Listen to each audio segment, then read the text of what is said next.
հիշում եմ բազմաթիվ դրվագներ վերջին տարիներին գիտության ոլորտի հետ մեր առնչությունների։ Ես հիշում եմ, թե ինչպիսի երկար տանջանքների եւ տառապանքների արդյունքում հնարավոր եղավ, որ ֆիզիկա ինստիտուտում այդ իզոտոպերի արտադրությունը տեղի ունենա, որը առողջապահության ոլորտում այսօր օգտագործվում է եւ ակնհայտորեն դրա օգտագործումը ավելի կընդլայնվի, մանավանդ առողջության ապահովագրության համակարգի ներդրման պայմաններով, եւ այստեղ շղթայական մենք process ունենք, մի կողմից մեր գիտական հաստատությունում լրացուցիչ ֆինանսական միջոցներ են մտնում, մյուս կողմից մեր առողջապահության համակարգը ստիպված չի լինում գումարները երկրից դուրս անել, որովհետև նախկինում դա արտահանվում էր, ընդ որում ես ինչքան ինձ հասցրել են ասել, այդ իզոտոպները շատ կարճ կյանք ունեն եւ իրենց արտադրության եւ օգտագործման ժամանակահատվածը շատ կարճ է եւ նաեւ մյուս կողմից մենք մասնավորապես ներողություն քաղցկեղային, ուռուցքային հիվանդությունների վաղ հայտնաբերման եւ հետեւաբար կանխարգելման գործիքներ ենք ստանում, որը իր հերթին մեր մարդկային ռեսուրսը, եթե տնտեսական տերմինով արտահայտվենք, ավելի աշխատունակ, գործունակ եւ կենսունակ է դարձնում, ինչը իր հերթին բերում է տնտեսական էական օգուտներ։ Եվ այս առումով ուզում եմ ասել, որ նաև մեր պատկերացումն է, որ գիտությունը եւ գիտական հանրությունը քաղաքականությունների մշակմանը մասնակցության ավելի մեծ ծավալ եւ ներկայություն պետք է ունենա, բայց նաեւ շատ դեպքերում այդպես է նույնիսկ այն պայմաններում, երբ որ իրենք գիտնականները դրա մասին չգիտեն։ Ես վերջին շրջանում առիթ եմ ունեցել ասելու, որ վերջին տարիների մեր քաղաքականությունները մասնավորապես ուղիղ կապ են ունեցել նաև մեր պատմության ընթերցման եւ վերընթերցման հետ։ Եվ իհարկե նաև ես ինքս երբեմն սկզբնական շրջանում որոշակի այդ 20, 21, 22 թվականներին որոշակի ինքս իմ մեջ բանավեճեր էի ունենում մեր պատմագիտական հանրության հետ, բայց մյուս կողմից մի X պահի ես արձանագրեցի մի շատ կարևոր բան, որ մասնավորապես Գիտությունների ազգային ակադեմիայի հրատարակած գործերում, պատմության հատորյակներում շատ բարեխղճորեն, բարձր մակարդակի բարեխղճությամբ արձանագրված են փաստերը եւ երբեմն կան հետևություններ, որոնց հետ կարելի է համաձայնվել, երբեմն կան հետևություններ, որոնց հետ կարելի է եւ չհամաձայնվել, բայց արձանագրումը ուրիշ է։ Պատմությունից հետևություն անելը դա քաղաքական գործիչների խնդիրն է։ Եվ իրականում մենք երբեմն այդտեղ ենք սխալ մոտեցումներ ցուցաբերում, ոչ միայն պատմության շարադրումը եւ մատուցումը արտապատվիրակելով պատմաբաններին, այլև հետևություններ անելը, որը հենց գիտությունը դնում է ոչ այնքան ճիշտ դիրքում, որովհետև պատմությունից հետևություն անելը առաջին հերթին քաղաքական խնդիր է, առաջին հերթին եւ դա քաղաքական գործիչների, քաղաքական առաջնորդության խնդիրներն է, եւ ես վստահաբար կարող եմ ասել, որ վերջին տարիների մեր երբեմն վիճահարույց քաղաքականությունները բխում են ուղիղ մեր պատմության ուսումնասիրությունից, ընթերցումից եւ վերընթերցումից եւ երբեմն եւ նույնիսկ կարող եմ երբեմն ուղիղ նշումները ցույց տալ, թե որ սա ասում եմ անդրադառնալով այն հայտնի խոսույթից, թե պատմությունից պետք է դասեր քաղել, ես նույնիսկ կարող եմ իմ կարդացած հատորյակների մեջ գույներով, մարկերներով ընդգծված հատվածները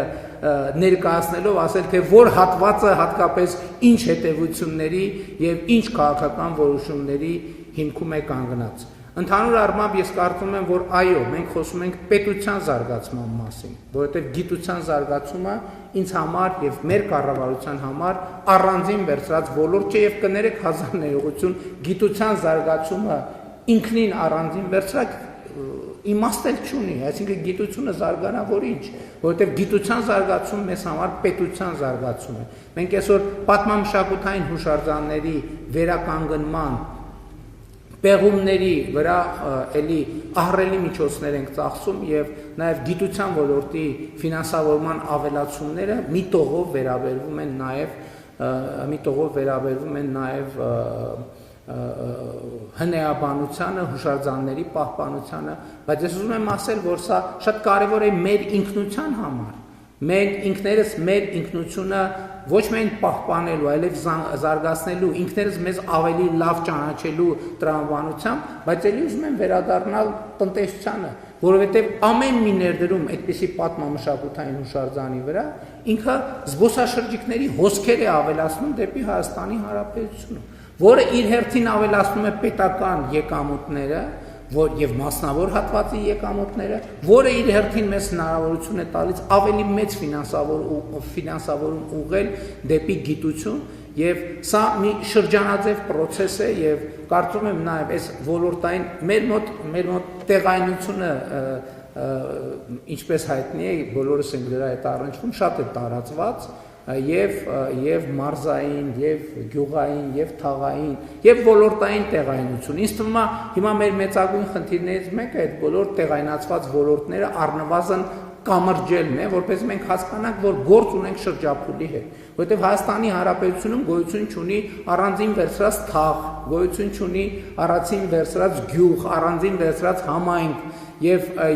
նաեւ դրա համար մենք ճանապարհների հիմնանորոգումը եւ կառուցումը վերականգնումը շատ են կարեւորում, որովհետեւ այդ առանձնացումը երբեմն ենթակառուցվածքային բացակայություններին մարդկանց անուղղակի արձագանքն է եւ գուցե այդպես է նաեւ ոլորտների դեպքում, բայց մենք չենք պատկերացնում առանձին վերցրած գիտության ոլորտ, ել չեմ ասում գիտության մեջ առանձին վերցրած ոլորտներ եւ շատ կարեւոր է, որ մենք մեր ոլորտները, մեր երկիրը համախմբենք մեկ նպատակի շուրջ։ Եվ այդ նպատակը Հայաստանի Հանրապետությունն է, մեր պետության զարգացումը, բայց պետությունը, ինչպես առիթ ունեցել եմ ասելու, կիսվելու մեր պատկերացումներով մի կողմից եւ նպատակ է եւ միջոց։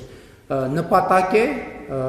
հենց ինքը իր գոյության փաստով միջոց է, որովհետեւ պետությունը միակ գործիքն է, որը մեզ համար կապահովի լավագույն պայմաններ մեր ինքնությունը պահպանելու, զարգացնելու, մեր անվտանգությունը, ազատությունը, բարեկեցությունը եւ երջանկությունը ապահովելու համար։ Բայց նաեւ ես էլի ամփոփելով ուզում եմ ասել, որ պարոն Սաղյանը այդ թեմային անդրադարձավ, որ մենք խոսում ենք, որ ոչ միայն այս պահին մեր ունեցած բացերը լրացնենք, այլ նաև որոշակի տեսնենք իսկ որտեղա որ մենք կարող ենք ավելի արագ կտրել եւ անցնել այն ժամանակը, որը գուցե թե օբյեկտիվ եւ սուբյեկտիվ պատճառներով բաց ենք թողել եւ վերջերս մի քննարկման ժամանակ մասնավորապես գիտության եւ տեխնոլոգիաների զարգացման հիմնադրամում մեր ունեցած քննարկման ժամանակ նաեւ դրանից առաջ որոշակի խորհրդակցություններ ենք ունեցել ոլորտի ներկայացուցիչների հետ մենք եկանք մի եզրակացության, որ հիմա աշխարհում զարգանում է արհեստական բանականությունը ֆիզիկական նյութին կապելու process-ը, մասնավորապես արհեստական բանականությամբ, այսինքն ինտելեկտուալ ռոբոտների դարաշրջանն է մոտենում եւ թերևս սա մի ոլորտ է, որտեղ ամբողջ աշխարհում իհարկե լաբորատոր շատ լայնածավալ աշխատանքներ են տեղի ունենում եւ նաեւ հաշվի առնելով արհեստական բանականության ոլորտում մեր երկրում տեղի ունեցող արագընթաց զարգացումները, իսկ որ զարգացումները արագընթաց են, կարծում եմ ակնհայտ է, որովհետեւ շատ կարեւոր իրադարձություն տեղի ունեցավ Երևանի պետական համալսարանում կառավարության ֆինանսավորմամբ ստեղծվեց, այսինքն հիմնադրվեց կամ տեղադրվեց սուպեր համակարգիչ եւ նաեւ իմիջայլոց այս պատմությունը հետաքրքիր է գիտական սարքերը օգտագործելու դինամիկայի